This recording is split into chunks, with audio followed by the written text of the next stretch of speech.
Hello everyone, welcome to English World, and in this lesson today I am going to teach you some important vocabularies which are all about a person. So in your speaking part 2, you may come up with different kind of questions in your IELTS exam.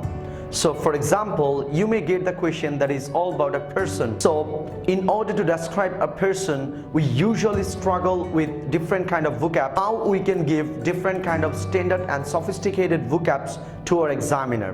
And I do believe that if you use this kind of vocabs in your speaking part 2, it would really make you smarter, and also it will help you to get a good band score in your IELTS speaking part 2. So without further ado, now let's get started. So the first word is to be broad-minded. So to be broad-minded Bengali meaning হচ্ছে বড় মনের মানুষ. So now I'm going to provide you some examples with this word. First example is he is a broad-minded person. সে হলো একজন বড় মনের মানুষ. I am a broad-minded person. আমি হই একজন বড় মনের মানুষ. They are broad-minded person. তারা হয় বড় মনের মানুষ. We are broad-minded persons. আমরা হই বড় মনের মানুষ. Shakib is a broad-minded person. Shakib হয় কি একজন বড় মনের মানুষ. আপনি এইভাবে আপনি প্রেজেন্ট টেন্স দিয়ে আপনি কি করতে পারেন, অনেকগুলো এক্সাম্পল ইউজ করতে পারেন। আর যদি আপনি চান পাস্ট টেন্স দিয়ে, ফর এক্সাম্পল ওয়াজ ওয়ার দিয়ে, তাহলে আপনি সেভাবেও বলতে পারেন। ফর এক্সাম্পল যে আমি একজন বড় মনের মানুষ ছিলাম, তাহলে কি হবে? I was a broad-minded person. He was a broad-minded person. সে একজন বড় মনের মানুষ ছিল। আর যদি ফিউচার দিয়ে বলি তাহলে কি হবে? They will be broad-minded persons. তারা হবে কি অনেক বড় মনের মানুষ। ওকে, সো এইভাবে আমরা তিনটা ফর্মে করতে পারি, present, past, future. The next word is easygoing. Easygoing means এমন একজন ব্যক্তি যে নাকি সবার সাথে কি করতে পারে, মূলত মিশতে পারে। আমরা এখন easygoing দিয়ে কিছু এক্সাম্পল দেখব। For example, he is an easygoing person. সে হলো একজন কি মিশুক পারসন, আমি যে নাকি সবার সাথে কি করতে পারে, মিশতে পারে। He was an easygoing person. He will be an easygoing person. So plural subjects দিয়ে বলতে পারেন they are easygoing persons. তারা কি করতে পারে, সবার সাথে মিশতে পারে। ওকে, ward number 3 is to have a great sense of humor. এর মানে হচ্ছে এমন একজন ব্যক্তি যে নাকি আপনাকে এন্টারটেইন করার, ইভেন আপনাকে হাসানোর জন্য খুব ভালো একটা কি আছে, সেন্স আছে। আমরা এই ওয়ার্ডটা দিয়ে এখন কিছু এক্সাম্পল দেখব। For example, I have a great sense of humor. আমার হাসানোর মতো কি আছে, ভালো একটা সেন্স আছে। They have a great sense of humor. তাদের হাসানোর মতো খুব ভালো একটা সেন্স আছে। এই টাইপের বিষয়গুলোর ক্ষেত্রে আমরা কি ইউজ করব? To have a sense of humor. So আমরা অনেক সময় বলে থাকি এইভাবে যে he is a funny person. So এটা না বলে আমরা কি বলতে পারি, that he has a great sense of humor. So আমরা এখন কিছু past tense দিয়ে এক্সাম্পলস দেখব। For example, I had a great sense of humor. They had a great sense of humor. We had a great sense of humor.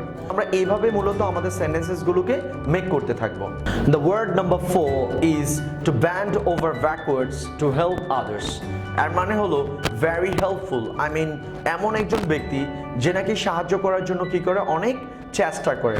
So আমরা এই ওয়ার্ডটা দিয়ে কিছু এক্সাম্পল দেখব। For example, I always bend over backwards to help you. আমি তোমাকে সবসময় কি করি, সাহায্য করার জন্য চেষ্টা করি। They bend over backwards to help me. তারা আমাকে সাহায্য করার জন্য কি করে, অনেক ট্রাই করে। আমরা এভাবে বলতে পারি আরো, he bends over backwards to help others. সে অন্যদেরকে হেল্প করার জন্য কি করে, অনেক ট্রাই করে। ওকে, সো আমরা যদি এটা দিয়ে পাস্ট ফর্মে বলি, for example, I bent over backwards to help others. আমি অন্যদেরকে সাহায্য করার জন্য অনেক চেষ্টা করেছিলাম।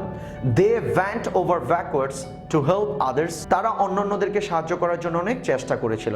সো এইভাবে আপনি কি করতে পারেন, পাস্ট, প্রেজেন্ট, ফিউচার দিয়ে আপনি কি করতে পারেন, সেন্টেন্সেস গুলোকে কি করতে পারেন, মেক করতে পারেন। ফর এক্সাম্পল, ফিউচার দিয়ে আমরা যদি কিছু এক্সাম্পল দেখি, I will bend over backwards to help you. আমি তোমাকে সাহায্য করার জন্য অনেক ট্রাই করব। He will bend over backwards to help you. সে তোমাকে সাহায্য করার জন্য অনেক ট্রাই করবে। সো এইভাবে আমরা কি করতে পারবো, মূলত প্রেজেন্ট, পাস্ট, ফিউচার দিয়ে আমরা সেন্টেন্সেস গুলোকে মেক করতে পারবো। Ward number 5 is self-effacing. So self-effacing means a person who doesn't like to show off. এর মানে হলো এমন একজন ব্যক্তি যে নাকি কি করে না, শো অফ করতে পছন্দ করে না। ফর এক্সাম্পল, আপনি এরকম বলতে পারেন, although he has a lot of skills, he is a self-effacing person. মানে হলো যদিও তার অনেক কি আছে, অনেক স্কিল আছে, সে কি করে না, মূলত শো অফ করে না। সো আমরা যদি কিছু শর্ট এক্সাম্পল দেখি, for example, I am a self efficient person, he is a self efficient person, they are self efficient, we are self efficient.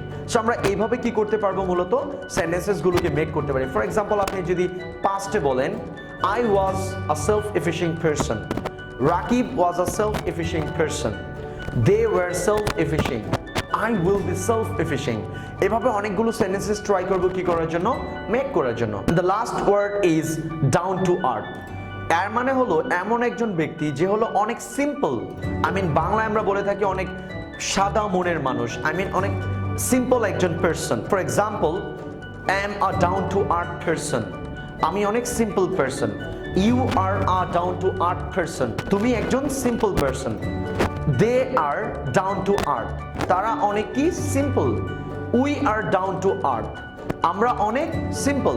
So আমরা এইভাবে কি করতে পারবো, মূলত সেন্টেন্সেসগুলোকে মেক করতে পারবো। সো আমরা এইভাবে ট্রাই করব প্রত্যেকটা ওয়ার্ড দিয়ে, যাতে করে কি করতে পারি, আমরা সেন্টেন্সেসগুলোকে মেক করতে পারি। Like to request all of you, try to practice all the vocabularies so that you can make your speech very smarter, and also you can get a good band score in your IELTS speaking test. So that's all for today, and please don't forget to subscribe our channel and share, like and comment it. Thank you very much.